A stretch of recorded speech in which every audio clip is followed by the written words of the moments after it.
Phoenix's first skill is Icarus Dive. Phoenix flies forward in an arc and then comes back at his original location. Icarus Dive costs no mana, but it will take 15% of Phoenix's current HP at the beginning of the spell.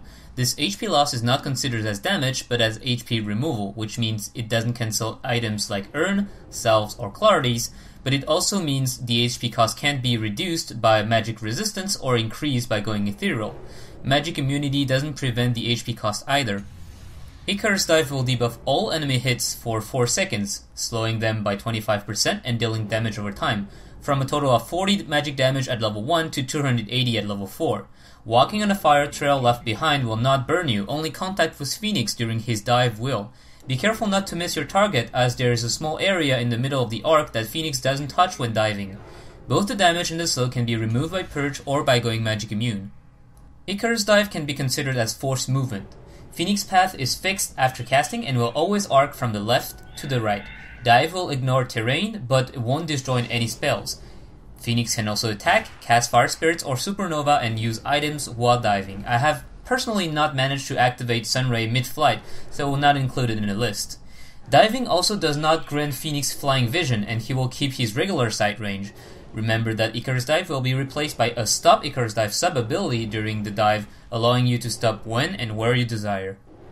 While diving, Force Staff can be used but will have no effect. Blink Dagger and Mental Style will instantly cancel Icarus Dive, and Shadow Blade will make both Phoenix and the dive's burning trail invisible, although the debuff will still be applied. Shiva's Guard AoE will photo Phoenix during the flight, covering a huge AoE. Other items work as usual.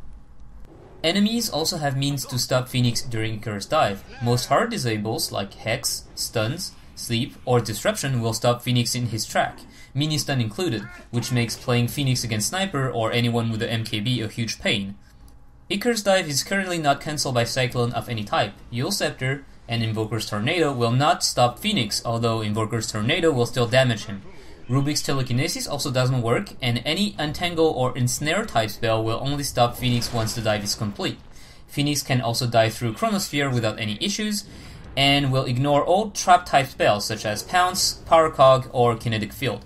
Taunts like Berserker Core or Duel will not stop Phoenix either, but it will force him to walk back afterwards. Slows and Silence will affect Phoenix normally, but have no incidence on Icarus Dive. Note that Cyclone or Telekinesis not affecting Icarus Dive may be fixed in the future, in which case check the description below the video for updates. Fire Spirits is Phoenix's second skill. It costs both mana as well as 15% of Phoenix's current HP, following the same rules as Icarus Dive. Casting Fire Spirits will create 4 little spirits around Phoenix, which can be thrown independently, and it will also replace the ability with a Launch Fire Spirits sub-ability. Launch Fire Spirits can be used a maximum of 4 times, and each time will throw a spirit at a 900 movement speed. After 16 seconds, all spirits which haven't been used are wasted and the icon turns back to Fire Spirits. Each spirit will inflict debuff to all enemy units in a 175 radius, heavily reducing the target's attack speed and dealing damage over time. This damage does not stack, throwing multiple spirits will only refresh the duration. Each spirit deals a total of 300 magic damage at max level, meaning that Fire Spirits can potentially deal 1200 damage if chained perfectly. Fire Spirits does not affect magic immune units, and the debuff can be purged. Fire Spirits cooldown start ticking as soon as the spirits are created. At max level, if you wait until your spirits run out, Fire Spirits cooldown will only be 14 seconds. Remember that if your enemy is running away with low health, you can throw Fire Spirits while using Icarus Dive to finish them and quickly back out. In Dota 1, each spirit also had 300 flying vision, which is not the case at the moment in Dota 2. Phoenix's third ability is Sunray. While graphically pretty simple to understand, the numbers behind Sunray are not intuitive at all, making it hard to know about how much damage this big laser actually does. Just like his 2 previous skills, Sunray requires Phoenix to sacrifice a fair amount of HP. However, unlike what we just saw, Sunray drains Phoenix HP every 0.2 second at a rate of 6% HP per second. For those who often handle math, you may have already recognized a simple geometric sequence with a 0.94 ratio. Assuming Phoenix doesn't take any damage or get healed while channeling, after 6 seconds, Phoenix will have lost 31% of the HP he had when he started Sunray, and not 36%. This value decreases if Phoenix loses extra health in the process, and increases if he gets healed in the meantime.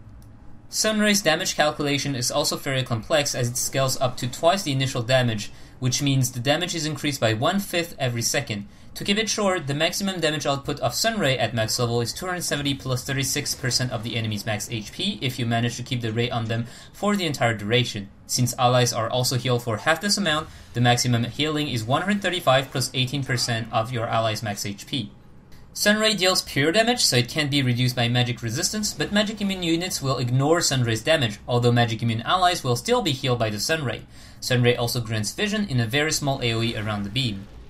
During Sunray, Phoenix gains two sub-abilities, Stop Sunray and Toggle Movement. By default, Phoenix will be unable to move while channeling Sunray and can only turn at a reduced rate of approximately 30 degrees per second.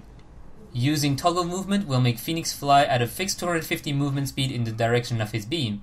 Movement speed modifiers will have no effect on this sub-ability. Slows like Open Wound, speed bonus like Haste, or even items like Boots will be ignored for the duration of Sunray, but will resume normally after the skill ends. Much like Icarus Dive, Phoenix gains flying movement during Sunray and will fully ignore terrain and trap-type spells like Power Cogs.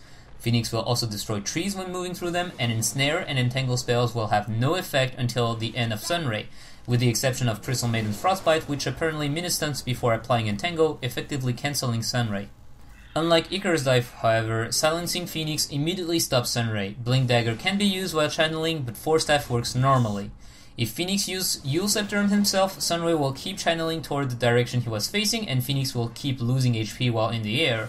However, if Phoenix is cycloned by an enemy, be it with Eul Scepter or Invoker's Tornado, Sunray will immediately end.